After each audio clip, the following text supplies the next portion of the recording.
Tierra que no duerme.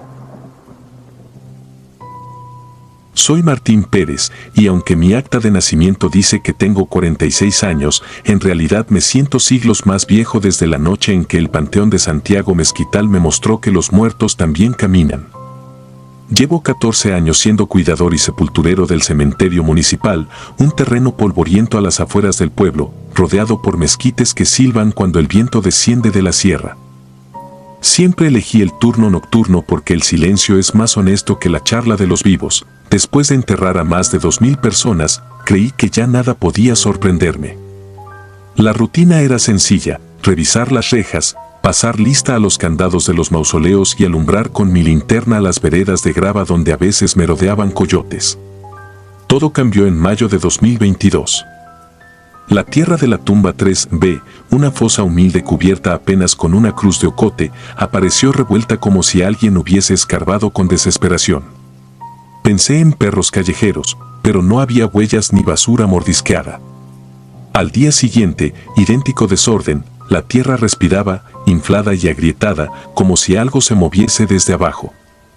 Reporté la anomalía al administrador, don Aurelio, un hombre práctico que solo me pidió rellenar la fosa y colocar un cerco de malla ciclónica alrededor de las tumbas vecinas.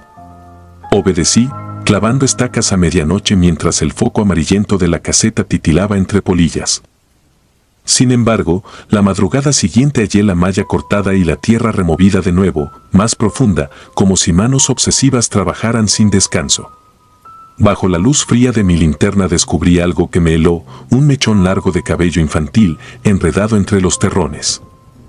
A partir de entonces dejé de pasear por el panteón, lo patrullaba, con la linterna pegada al pecho y la escopeta de sal que usábamos para espantar animales grandes. Cada crujido de rama era un disparo en mi imaginación. 13 noches pasaron sin que pudiera dormir ni de día ni de noche. El mechón desapareció, pero en su lugar quedaron huellas diminutas de pies descalzos que se perdían frente a la bóveda vieja, clausurada en 1985 tras el derrumbe de un nicho. Allí nadie entraba desde entonces. El 20 de mayo decidí terminar con el misterio. Apagué la caseta, me escondí tras el ángel de mármol que protege a los niños difuntos y esperé. El reloj marcaba la 1:21 cuando escuché el susurro, el roce de uñas contra la tierra. Avancé. Allí estaba él, agachado, excavando con los dedos como un topo, un muchacho escuálido, quizá 13 años, con un camisón gris desgarrado. Su piel parecía harina mojada. Me aventuré a hablarle, pero mi voz murió en la garganta. El chico giró la cabeza y el crujido de sus vértebras sonó como ramas secas. Entonces comprendí que el hoyo bajo sus rodillas no era un simple boquete, era un túnel que exhalaba un olor húmedo y ferroso, similar al de las minas abandonadas. El joven hundió el brazo hasta el codo, palpó algo y esbozó una sonrisa sin labios. Retrocedí y tropecé con una lápida, la linterna rodó. Vi al muchacho emerger con la tapa de un féretro infantil, carcomida, con el vidrio astillado desde adentro. El aire me faltó. Corrí hacia la reja, pero un estruendo me detuvo. La campana de los difuntos, oxidada desde los 90, repicaba sola. Me quedó claro que aquello no era humano. Una hilera de figuras se recortó contra el resplandor lunar, 5, 6, tal vez más, todos niños, envueltos en harapos, con las cuencas hundidas. No caminaban, se deslizaban sobre la grava, susurrando un quejido parecido al viento. Sin recordar cómo llegué, me vi empujando la puerta de la bóveda clausurada. El candado colgaba abierto. El hedor dentro era insoportable, vela rancia, polvo y carne macerada. Bajé los escalones iluminando santos ennegrecidos. Llegué a la cripta central, 14 nichos vacíos y, en el piso, una fosa recién abierta. Sobre el borde descansaba la mitad de una muñeca de trapo. Entonces lo oí, un llanto amortiguado brotó de la fosa como agua subterránea. Algo frío oprimió mis hombros y me obligó a asomarme. Vi cráneos pequeños, huesos envueltos en sudarios, y, entre ellos, la cabeza perdida de la muñeca con sus ojos pintados de azul brillante. El llanto cesó y la mirada de vidrio pestañeó.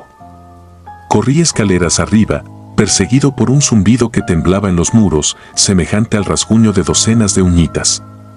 Al salir, el panteón estaba mudo y sin luna. Crucé la reja como un ladrón y no miré atrás. A la mañana siguiente renuncié sin dar explicaciones. Nadie creyó mi historia, don Aurelio sugirió estrés. Igual clausuraron la bóveda y rellenaron la tumba 3B con concreto. Me refugié en casa de mi hermana, pero el silencio nocturno ya no me pertenece. En cada siesta o madrugada escucho el metal de la campana y el llanto que bulle bajo la tierra. A veces despierto con las uñas negras de tierra fresca y un olor a humedad que no proviene de mi cuarto. Busqué ayuda en el padre Joaquín, me roció agua bendita y murmuró que en aquel cerro hubo un orfanato incendiado durante la rebelión cristera, cuyos niños acabaron en fosas comunes. Sus palabras no ofrecieron sosiego. Probé a dormir con la luz encendida y a tragar pastillas que me dejaban aturdido, pero el campanilleo volvía apenas cerraba los ojos.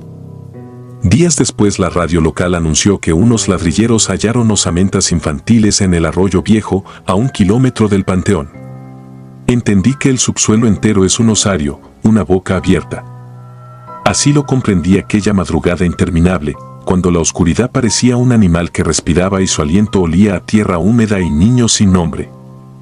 Ahora vivo en otra ciudad y soy velador de un estacionamiento subterráneo. La gente muerta no conduce autos, pensé. Sin embargo, a las 3 de la mañana escucho pasitos descalzos entre los pilares de concreto. Entonces recuerdo que, por más que uno corra, la tierra siempre te sigue. La fosa impía. No soy de los que creen en aparecidos, pero desde la noche en que abrí aquella tierra dejé de dormir sin la luz encendida. Me llamo Jorge Luna, tengo 42 años y hasta hace poco trabajaba como cuidador en el Panteón San Miguel, a las afueras de Jalapa, Veracruz. Entré en marzo de 2023, cuando la fábrica de piezas electrónicas donde soldaba placas cerró. Un amigo del ayuntamiento escuchó que el viejo sepulturero se había jubilado y creyó que el cementerio era un sitio tranquilo para alguien que solo deseaba un sueldo estable. Acepté porque la muerte ajena, pensaba, no muerde. Las primeras semanas solo hubo rutina, cortar maleza, limpiar nichos, llevar registros al LIC, Mateo Roldán, el administrador. Él archivaba todo 2 veces, en una libreta de tapas negras y en un programa obsoleto que corría en una computadora polvorienta. Era de pocas palabras, pero meticuloso. Si alguien preguntaba por una tumba de 1930, él podía decir cuántas veces la habían visitado. Una tarde húmeda de octubre me indicó que cavara una fosa en el cuadrante norte, la parte más antigua y olvidada. Me extrañó, porque los nuevos entierros se hacían al sur, donde el terreno es firme. Anotó el lote en su libreta, me entregó el croquis y dijo sin levantar la vista, debe estar lista en 48 horas. El suelo sería demasiado fácil, casi como arena removida. A medio metro golpeé con la pala algo duro y hueco, no madera, sino metal. Descubrí la mitad superior de un ataúd de acero, sin corrosión evidente. Revisé el registro, aquel punto figuraba como vacante. Llamé al licenciado, llegó, miró el ataúd como si ya lo hubiera esperado y ordenó que lo tapara y siguiera cavando en otro lado. No te metas, murmuró, y se marchó con la libreta apretada contra el pecho. Aquella noche me venció la curiosidad. Regresé con la linterna del celular y retiré la tierra hasta dejar expuesta la tapa.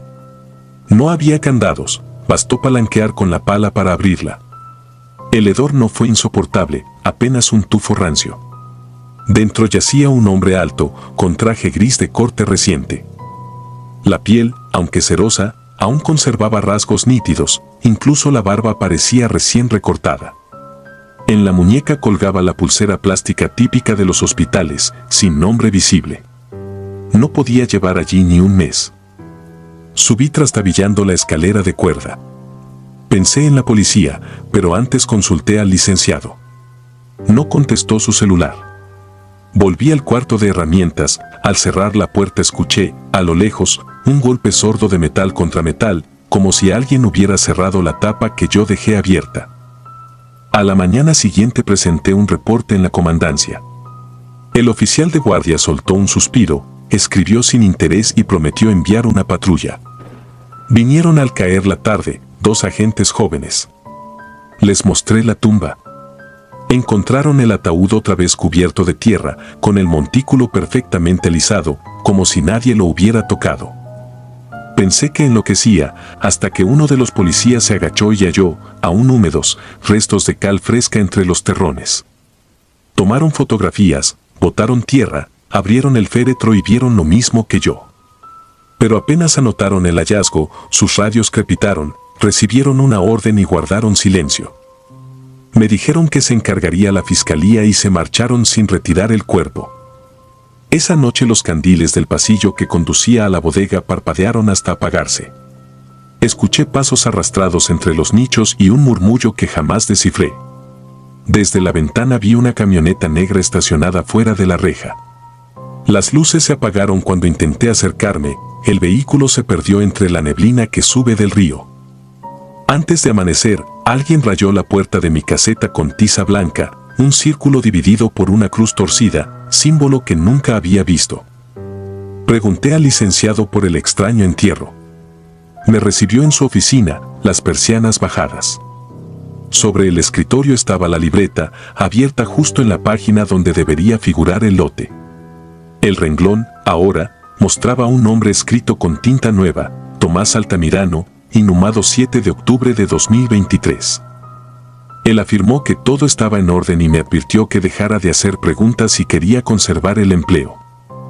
A los pocos días celebraron el sepelio previsto, un cajón de pino burdo, acompañado por media docena de deudos silenciosos. El sacerdote pronunció una homilía breve, yo sostenía la cuerda mientras el ataúd bajaba. Sentí que pesaba demasiado. Cuando tocó fondo brotó por un resquicio un líquido oscuro, casi negro, que olía a formol. Uno de los deudos, un hombre calvo con traje raído, me observó fijamente y sonrió. Esa misma noche volví a la fosa de metal. Había desaparecido. En su lugar quedaba un hueco relleno con cal y restos de huesos animales. Las huellas de neumáticos marcaban la arcilla húmeda. Corrí a la oficina, la computadora mostraba una pantalla azul, como si alguien la hubiera apagado de forma brusca. La libreta ya no estaba. Al amanecer siguiente encontré la caseta revuelta y, sobre mi catre, la pulsera plástica del cadáver, aún resbalosa. Decía, Altamirano, Tomás, donación anatómica. Dentro había, enrollado, un recibo del crematorio municipal con el nombre Roldán como firmante. No necesitaba más para entender que el licenciado ocultaba algo turbio, quizá una red de cuerpos robados o tráfico de órganos. Denuncié otra vez. El agente que me atendió bajó la voz y me confió que varios cuerpos se habían extraviado de la morgue regional, todos eran donantes registrados que, según expedientes, habían sido incinerados. Esa misma tarde el licenciado no volvió a su despacho y la oficina quedó clausurada con cintas de asegurado. Creí que era el final, pero la verdadera pesadilla comenzó cuando regresé a mi cuarto. Mi perro, Rango, yacía degollado junto a la puerta. En la pared, escrita con la misma tiza blanca, la frase, cava tu silencio. Empaqué lo poco que tenía y me largué rumbo a Puebla, donde un primo me ofreció un colchón en su taller mecánico. Llevo 8 meses lejos y sin embargo cada madrugada, entre el sueño y la vigilia, escucho el chirrido de una tapa metálica deslizándose y veo los ojos opacos de aquel desconocido abrirse bajo la luz temblorosa de mi celular. A veces despierto oliendo formol. He intentado convencerme de que todo fue crimen humano y nada sobrenatural, pero hay noches en que la lógica se desmorona. Pienso en el círculo con la cruz torcida, en la cal, en el peso imposible del ataúd de pino, en la sonrisa del deudo calvo. Me pregunto cuántas fosas vacantes ocultan historias parecidas y cuántos cuidadores como yo callan para seguir cobrando el sueldo. Si cuento lo ocurrido es porque temo no ser el último. Tal vez usted visite un cementerio y vea tierra removida donde no debería haber nada. Antes de curiosear recuerde mi relato. Hay secretos que respiran bajo la tierra y manos dispuestas a silenciar a quien los descubra. Lo que llamó mi nombre aquella noche en Jalapa todavía anda suelto, vestido de traje gris, esperando que alguien vuelva a desenterrarlo. Yo, por mi parte, he aprendido la lección, jamás volveré a hundir una pala donde la muerte decide esconder sus mentiras. Algo respira. Me llamo Eugenio Ríos y desde inicios de 2022 soy el cuidador nocturno del Panteón de Santa Lucía, un camposanto polvoriento que se esconde en los márgenes de Fresnillo, Zacatecas. Vivo en una caseta adosada al muro poniente, una cama de fierro, una hornilla y un escritorio lleno de cuadernos donde anoto cada detalle de la noche. Llegué a este empleo buscando silencio. Lo que encontré fue un eco que todavía me persigue cuando intento dormir. El trabajo es sencillo en apariencia. A las 11 cierro la reja de herrería, recorro las 8 manzanas de tumbas con una linterna LED y verifico que ninguna veladora encendida pueda provocar incendio. La tierra huele a flores marchitas y a óxido. A veces los coyotes aúllan desde el cerro, otras sopla un viento tan frío que las cruces metálicas gimen como bisagras viejas. Con el tiempo la negrura se vuelve una manta familiar y uno aprende a distinguir lo real de los susurros de la imaginación. Todo cambió la madrugada del 15 de marzo de 2025. Eran las 2:10 cuando vi, al fondo de la sección más vieja, una silueta encorvada que parecía escarbar con las manos desnudas. Pensé en un ladrón de reliquias. Los drogadictos suelen arrancar placas de bronce para venderlas como chatarra. Apunté la luz, pero el haz solo iluminó polvo suspendido. La figura se había esfumado en un parpadeo. Me convencí de que el cansancio jugaba conmigo. 2 noches después, a la misma hora, el espectro regresó. Me escondí tras un mausoleo y observé. La linterna temblaba en mi mano, así que mantuve el haz bajo. Lo que vi me heló la sangre, un cuerpo altísimo, casi humano, delgado al punto de la inanición. Sus brazos parecían cañas secas y sus uñas, negras y largas, arañaban la tierra con una urgencia hambrienta. Cada rasguño dejaba escapar un olor rancio, mezcla de metal y suelo mojado. No emitía voz alguna, solo un resuello parecido al siseo de carbón recién encendido. Al amanecer inspeccioné el lugar. Encontré un pequeño montículo removido frente a la lápida de Bruno Ortiz. Nada raro, salvo la inscripción 1950-2026. Sentí un tropiezo en el estómago. Estamos en 2025. Creí que el último dígito era un 0 erosionado, pero la fecha se leía con perfecta nitidez. Busqué el nombre en los libros parroquiales que conservo en la caseta. No existía ningún Bruno Ortiz enterrado allí. La sepultura era oficial, sellada con concreto desde 1999, pero en el registro se mencionaba un NN masculino, 12 años. El desconcierto se pegó a mi pecho como una garra. Durante la semana siguiente la sombra apareció todas las madrugadas, siempre clavada en la misma tumba, agrandando un hoyo que al amanecer aparecía misteriosamente cubierto. Adelgacé de puro desvelo. Cuando lograba conciliar el sueño, soñaba un alarido bajo la tierra y un ataúd golpeando la madera a ritmo de corazón. El 1 de abril reuní valor. Cargué una pala, atornillé la linterna al bastón y apagué todas las luces de la caseta para que mis ojos se adaptaran. A las 2:15 busqué la silueta. Allí estaba, agazapada, rasgando la tierra con furia callada. Avancé sin encender la linterna hasta quedar a 3 metros. Entonces el ser se irguió. Era incluso más alto de lo que había imaginado, con la piel tan pálida que reflejaba la escasa luna. Sus ojos carecían de blanco, 2 cuencas profundas, negras y brillantes como obsidiana mojada. Sentí que la presión del aire se hundía sobre mis pulmones. Cuando mi dedo rozó el interruptor, la criatura giró la cabeza de un tirón y me miró. No podría jurar que habló, pero supe lo que decía: no es tuya esta tierra todavía. La linterna se encendió sola, deslumbrante. El ser se deshizo en un remolino de polvo y dejó caer algo que se hundió antes de tocar el suelo. El silencio posterior resultó más terrible que cualquier grito. Amanecí con fiebre. Salí tambaleando hacia la tumba de Bruno Ortiz. La fecha final había cambiado. Ahora decía 1950-2025. Sentí que el universo me apuntaba con un dedo descarnado. Esa tarde, en el archivo municipal, hallé un acta de nacimiento manchada: Eugenio Bruno Ríos Ortiz, nacido el 12 de mayo de 1950. Mi segundo nombre, Bruno, jamás lo uso. Mi madre lo agregó para complacer a mi abuelo y quedó en el olvido. El acta registraba mi existencia y, allí mi garganta se cerró, un apunte a lápiz apenas visible, defunción pendiente, reposo en Santa Lucía. Aquello era una broma macabra o el diseño de algo que me superaba. Regresé al cementerio dispuesto a renunciar. Metí mis pocas pertenencias en una mochila. Mientras cerraba la cremallera, escuché pasos arrastrados frente a la caseta. Miré por la rendija, el espectro se erguía con un bloque rectangular en brazos, envuelto en tela negra. Golpeó la puerta 3 veces, golpes huecos como palada en ataúd vacío. Contuve la respiración y no abrí. Después de un silencio espeso, los pasos se alejaron y el aire recuperó su peso normal. Al alba descubrí el paquete frente a la puerta, una lápida nueva, aún húmeda, con mi nombre completo y las mismas fechas recién talladas. Bajo la inscripción, una mano de dedos larguísimos marcada como sello de autor. El mensaje era claro, mi lugar estaba preparado. Fui a la comandancia, conté lo ocurrido a un policía somnoliento, prometió mandar una patrulla que jamás llegó. A mediodía un anciano en la plaza me lanzó una advertencia, el panteón cobra a los que miran de más. En otro momento lo habría tomado por chisme de pueblo, ese día me instaló otra piedra en el estómago. Aquella noche no realicé la ronda. Me atrincheré en la caseta, luces apagadas, crucifijo en mano.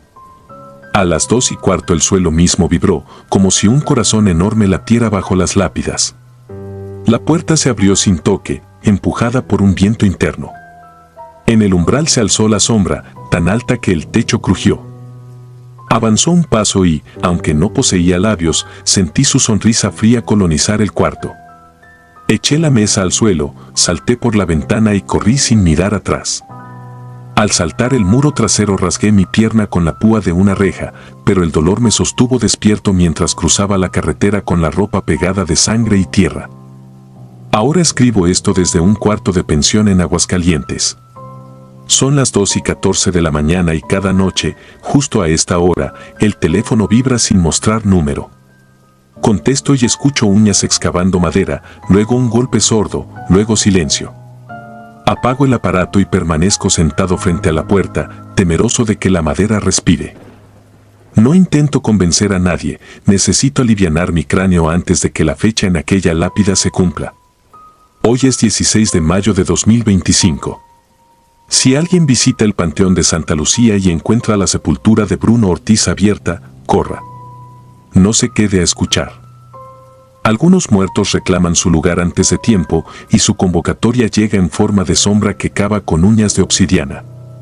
Cuando la tierra reclame mi nombre, quizá todo esto tenga sentido. Hasta entonces, cada amanecer me pregunto si bajo mis pies ya late la fosa que respira con mi futuro adentro. La tierra hambrienta. Mi nombre es Daniela Ríos y durante 10 años fui la cuidadora nocturna del Panteón de San Miguel, un cementerio viejo a las afueras de Zacatecas que se extiende como una alfombra de lápidas bajo un cielo casi siempre limpio, pero que por la noche parece cerrarse sobre uno, pesado y apagado. Entré en 2022, cuando las ceremonias abundaban porque la pandemia todavía dejaba ausencias frescas. Mi trabajo consistía en abrir y cerrar los portones, vigilar que nadie profanara tumbas, cavar nichos de urgencia y ayudar en las exhumaciones programadas al amanecer. Siempre me consideré práctica, la muerte era rutina, el olor de tierra húmeda un recordatorio constante de que todo termina pudriéndose. Sin embargo, aquello que empezó a ocurrir me desdibujó esa seguridad y me convenció de que no existe turno lo bastante largo para explicar lo que se esconde bajo la tierra. La primera señal llegó una madrugada fría de marzo. Conducía la vieja camioneta del Panteón destartalada, con sensores de presión en el asiento del copiloto que rara vez funcionaban, para hacer mi ronda exterior y asegurar el cerramiento trasero. Al tomar la curva junto al mausoleo de los fundadores, el tablero se iluminó con la advertencia de cinturón desabrochado, pitando insistente. Miré de reojo, el asiento estaba, como siempre, vacío. Me encogí de hombros, aparqué bajo la luz amarillenta del farol principal y revisé cables y fusibles, todo en orden. Volví a arrancar, apenas avancé 10 metros, la alarma regresó, más aguda, casi quejumbrosa. Detuve el motor, respiré hondo y, sin saber por qué, dije en voz baja que no buscaba problemas y que solo estaba trabajando. El pitido cesó al instante, como si aquel gesto de cortesía hubiese sido escuchado. Intenté bromear conmigo misma, pero al girar para retomar el camino vi la huella fresca de humedad en el respaldo, justo donde la cabeza de un pasajero invisible habría reposado. Decidí ignorarlo, aunque la memoria de esa silueta oscura sobre la tela siguió acompañándome. Días después, mientras rellenaba los registros en la oficina prefabricada que colocaron junto a la fosa común, oí un golpeteo leve detrás del panel de madera. Era un sonido seco, rítmico, similar al rebote de una canica. Imaginé roedores y me acerqué con la linterna. El golpeteo seguía, siempre 3 o 4 repeticiones y luego silencio. Cuando cedió, regresé al escritorio y encontré abierto el cuaderno de exhumaciones en la página de una niña enterrada en 1943. No había viento ni corrientes de aire que explicaran el paso de aquella hoja gruesa. Cerré el registro, aseguré la puerta y traté de concentrarme en mi papeleo, pero el rebote invisible volvió tras de mí, ahora acompañado por un leve crujido en el techo laminado, como si algo se deslizara buscando fisuras. Pasó una semana entera antes de que la rutina me regalara respiro. Esa noche llegó una cuadrilla para inhumar a un pastor belga. Los dueños insistieron en enterrarlo dentro del pequeño jardín de urnas. Yo cavé la fosa junto al muro de pirules, coloqué la caja sellada y, por respeto, la cubrí con una sábana blanca bordada que los familiares me entregaron. Terminé la última palada de tierra, limpié la losa y me quedé observando las luces de la ciudad a lo lejos. Sin previo aviso, todas las lámparas solares de la avenida interior se apagaron a la vez. El silencio se volvió tan denso que un simple parpadeo parecía estruendo. Entre sombras alcancé a distinguir que la sábana del perro estaba a mitad de camino hacia la puerta del crematorio, arrastrándose como tirada por manos invisibles. Corrí tras ella, pero antes de alcanzarla la tela se levantó con un chasquido y desapareció tras la esquina del edificio. Al doblar, no había nada, solo la puerta metálica abierta de par en par y el ahogo sofocante del horno encendido sin que yo lo hubiera puesto en marcha. Lo apagué con paso tembloroso, acomodé la sábana donde debía estar y tomé un par de fotos, tanto por protocolo como para convencerme más tarde de que no había sido un sueño. A la mañana siguiente revisé las cámaras de seguridad. A las 2:17 de la madrugada se veía una ráfaga blanca atravesar el pasillo, pero el registro se detuvo justo cuando entraba al plano. El encargado de sistemas juró que se trataba de un fallo de transmisión, mas ninguno de los otros canales sufrió cortes. No comenté más, aunque anoté en mi cuadernillo la hora exacta y un detalle que no dejaba de inquietarme: justo antes del apagón de lámparas, el sensor de movimiento del mausoleo familiar más antiguo, aquel donde descansan los restos de un minero sin nombre, se activó 9 veces consecutivas. Las cosas empeoraron en abril, cuando me asignaron la tarea de supervisar las exhumaciones de nichos antiguos para trasladar restos al osario general. Era un trabajo delicado: abrir lápidas estrechas, retirar huesos sin dañar urnas improvisadas, fotografiar las piezas y colocarlas en nuevas cajas numeradas. Una noche saqué los últimos restos de un panteonero del siglo XIX, al menos así lo decía la placa corroída, y los dejé sobre una camilla metálica para limpiarlos. Entonces escuché el tintineo de la pala golpeando sola contra la pared del nicho vacío. Giré con el corazón desbocado. La pala estaba donde la había dejado, recargada en el muro, pero ahora temblaba como si alguien sostuviera el mango. Me acerqué despacio, comencé a rezar mentalmente y el temblor cesó. Al tomarla, sentí la madera húmeda, como si hubiera sido sumergida en agua helada. Di un paso atrás y oí algo parecido a un suspiro colectivo dentro del pasillo, un susurro sin palabras, solo un viento que sale de muchas bocas a la vez. Decidí terminar cuanto antes. Al introducir los huesos en la caja sentí una punzada aguda en la muñeca izquierda, justo donde la piel roza la tela del guante. Se formó un hematoma morado que ardía como quemadura y, mientras lo observaba, noté la impresión clara de 4 dedos y un pulgar, demasiado pequeños para ser de hombre, demasiado finos para pertenecerme.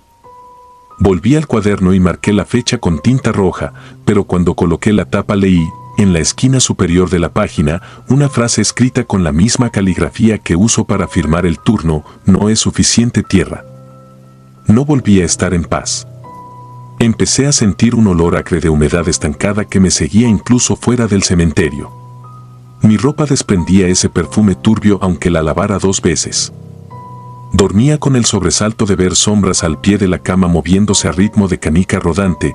Dejé de usar la camioneta y recorría a pie los senderos, pero el sensor de cinturón desabrochado sonaba en mi cabeza, como memoria incrustada. A finales de mayo, mientras tapaba la última fosa de la jornada, la tierra se hundió un par de centímetros bajo mis botas, algo habitual cuando la arena no ha asentado, pero esta vez sentí un tirón hacia abajo, la suela atrapada como en barro fresco. Luché por liberar el pie y, al hacerlo, la pala se derrumbó en la zanja y golpeó la madera nueva del ataúd. Se oyó un crujido y salió una bocanada de polvo negro con el mismo olor que me seguía. Retrocedí aterrada. En la línea de la grieta se distinguía una maraña de cabellos humanos, largos y canosos, que no podían pertenecer al cadáver recién sepultado porque aquella era una niña de 11 años. Logré cerrar la zanja deprisa, clavé la cruz provisional y me dirigí a la oficina para reportar el incidente. Antes de llegar, el golpeteo de canicas comenzó bajo mis pies, no en la pared ni en el techo, sino directamente bajo la tierra que pisaba. Corrí y cada paso era acompañado por 3 rebotes huecos que me seguían como un eco macabro. Abrí la puerta metálica y el clima artificial se mezcló con el hedor de tumba abierta. Sobre el escritorio vi mi cuaderno, abierto en la página marcada con tinta roja. Al pie de aquella advertencia escrita días antes aparecía otra línea, temblorosa pero legible: tampoco es suficiente fuego. No esperé al amanecer. Presenté mi renuncia antes de que el reloj marcara las 3, dejé las llaves sobre la mesa y me marché sin mirar atrás. Esa madrugada conduje hasta la ciudad, con el sensor del cinturón pitando sin descanso aunque no hubiera nadie a mi lado, convencida de que el pasajero clandestino ya no cabía en la pickup ni en ningún vehículo. Viajaba conmigo, dentro de mí, en el hueco que se abre cuando uno cede al miedo. Pocas semanas después, una infección extraña me llevó al hospital, fiebre alta, manchas violáceas en el brazo, justo donde aquellas huellas mínimas habían quedado impresas. Los médicos no supieron precisar la causa, pero me advirtieron que, de haber demorado un día más, la necrosis habría sido irreversible. Cuento esto porque desde entonces no descanso sin despertar sudorosa, con la imagen de la tierra abriéndose bajo el colchón, insaciable. Cuento esto porque a veces, en el silencio de la madrugada, sigo oyendo la canica recorrer pasillos invisibles hasta detenerse al pie de mi puerta. Si alguien que lea estas líneas ha sentido que la tierra late o que la pala vibra sola dentro de un nicho, quiero que sepa que no está solo, que hay algo antiguo y voraz aguardando en la oscuridad húmeda. No pretende asustar con grandes apariciones, simplemente se sienta a tu lado, abrocha el cinturón y espera a que el camino se quede sin luz. Desenterrado. Mi nombre es Iván Landeros y, aunque hoy vivo con la persiana siempre levantada por miedo a la oscuridad, crecí creyendo que la muerte era solo otra rutina diaria. Mi padre, Rogelio, ha sido el cuidador del pequeño panteón de San Jerónimo de las Peñas, un caserío perdido entre los cerros de Nayarit, desde 2001. De niño lo acompañaba a rastrillar hojas y encalar cruces. El olor a tierra húmeda, cal y lirio viejo quedó pegado a mi ropa como un destino que nunca quise pero que no pude evitar. A comienzos de 2023 la paz del pueblo se quebró como lápida vieja. Una mañana, mientras mi padre revisaba el predio, halló 3 tumbas abiertas de par en par. No faltaban alhajas ni vírgenes de bronce, solo los cuerpos habían sido arrancados, dejando los cajones astillados en el fondo como bocas secas. El rumor se esparció en minutos, que si brujos, que si narcos coleccionando huesos para sus supersticiones, pero nadie quería hablarlo en voz alta. En San Jerónimo el silencio siempre valió más que el coraje. El ayuntamiento, más por obligación que por interés, contrató a un vigilante nocturno, Rubén Contreras, mi amigo de la infancia, padre joven de 2 niñas y uno de los pocos que todavía me llamaba pelos por mi antiguo mechón desobediente. Rubén era puntual, discreto y confiado en su linterna de LED, parecía el tipo perfecto para espantar ladronzuelos. La primera semana todo marchó sin novedad. La segunda, sus ojos empezaron a hundirse como charcos. Una tarde, al llevarle a mi padre un termo de café, encontré a Rubén sentado contra la pared de la caseta. Tenía las manos temblorosas, la barba llena de sudor. Me susurró, con miedo infantil, que llevaba 5 noches escuchando paladas que surgían de distintos rincones del cementerio. Siempre después de las 3 de la madrugada, un clac seco de metal contra tierra, seguido del susurro granulado de la terracería cediendo. Cada vez que corría hacia el foco del ruido, hallaba la tierra removida pero ningún rastro humano, como si la pala misma se hubiera tragado al cavador. Rubén anotaba la hora y el lugar de cada evento en un cuaderno escolar. Los puntos formaban una espiral irregular que avanzaba, noche tras noche, hacia el centro del terreno, la fosa común olvidada donde yacían huesos sin nombre de la epidemia de fiebre amarilla de 1905. Siento que algo los llama, me confesó, mordiéndose el labio. Le recomendé que renunciara, pretendí reírme, pero por dentro sentí un escalofrío espeso. Las excavaciones cesaron unos días y respiramos aliviados, hasta que el 17 de abril amaneció con un vacío más hondo que cualquier tumba. Rubén ya no estaba. Hallé la caseta abierta, su chamarra colgando en el respaldo, el café aún tibio, el celular vibrando con llamadas perdidas de su esposa. Afuera, su sur oxidado permanecía inmóvil bajo el álamo. No había huellas ni notas, solo una sensación de abandono antinatural, como si el aire mismo hubiese aprendido a mentir. Reportamos la desaparición, vino la policía estatal, tomó fotos y prometió investigar. A los 3 días dejaron de contestar el teléfono. En el pueblo corrió la versión de que Rubén había huido con alguna amante, pero nadie se tragó la fábula. Él no se habría marchado sin sus hijas, mucho menos dejando su billetera en la guantera del coche. Su madre, doña Amalia, me rogaba cada tarde a la salida de la tienda que no dejara morir el asunto. Yo sentía la culpa taladrándome el estómago, porque si un amigo te confía su miedo y tú no haces nada, el miedo se convierte en deuda. La 5ª noche después de su desaparición me ofrecía cubrir el turno, aunque mi padre protestó. Necesitaba respuestas o, al menos, pruebas de que la realidad seguía teniendo bordes definidos. Llevé una linterna de mano, una cámara de acción y una pala vieja, para defenderme de quién sabe qué fantasmas de carne o hueso. El viento se colaba entre los cipreses como un rezo ronco, todo olía a flor marchita y óxido.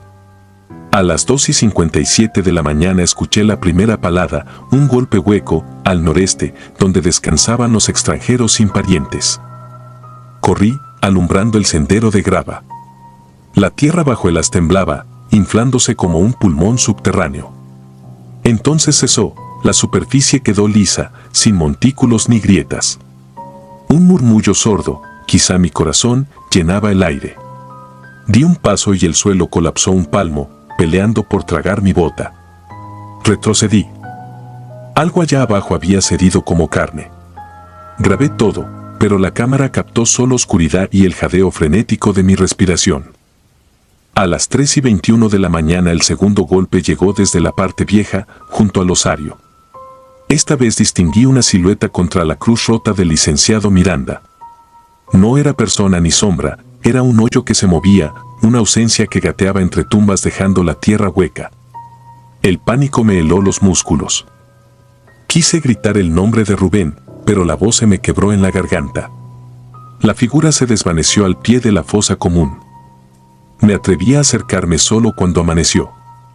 La espiral que Rubén había trazado se había completado. Todas las tumbas de la periferia mostraban surcos recientes, como si algo hubiera salido y no entrado.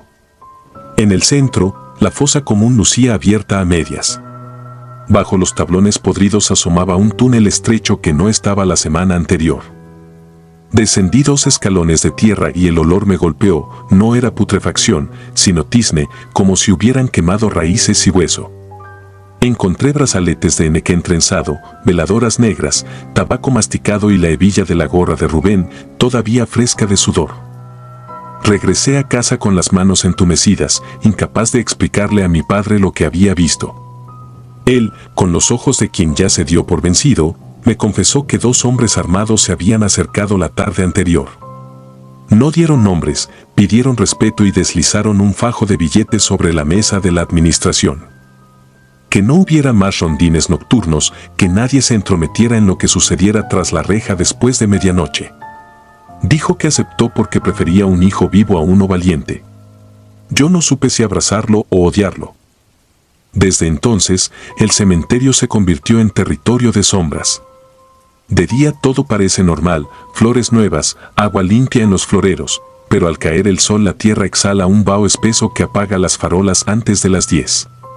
Los perros del barrio aúllan mirando la loma, y todos fingen no escucharlos. Quise denunciar, ¿pero a quién?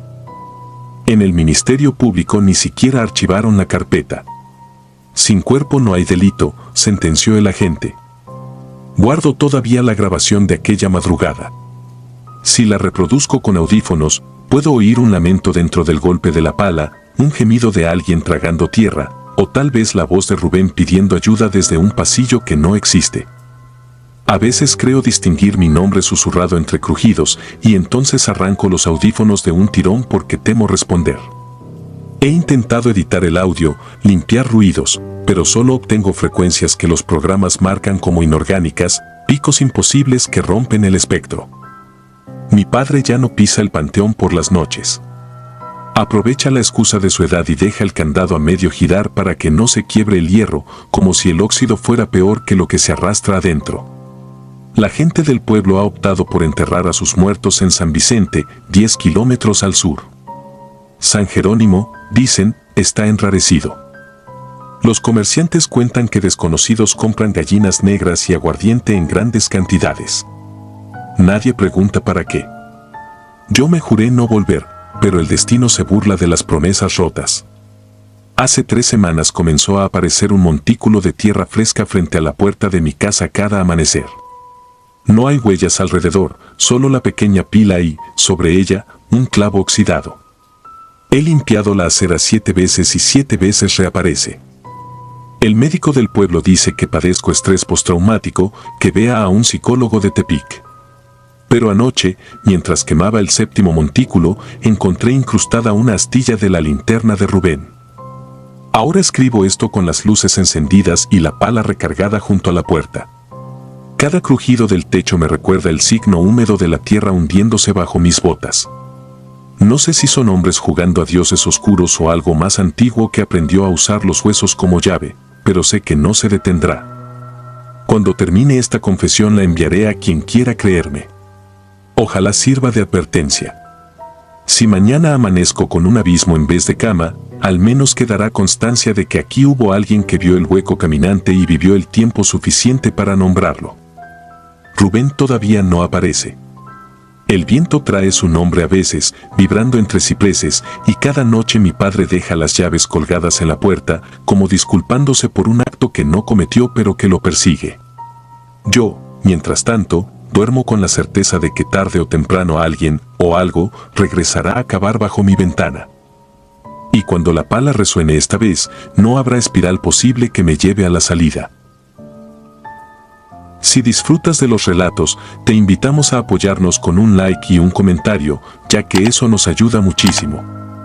Además, si aún no estás suscrito o suscrita, te animamos a formar parte de la comunidad del terror.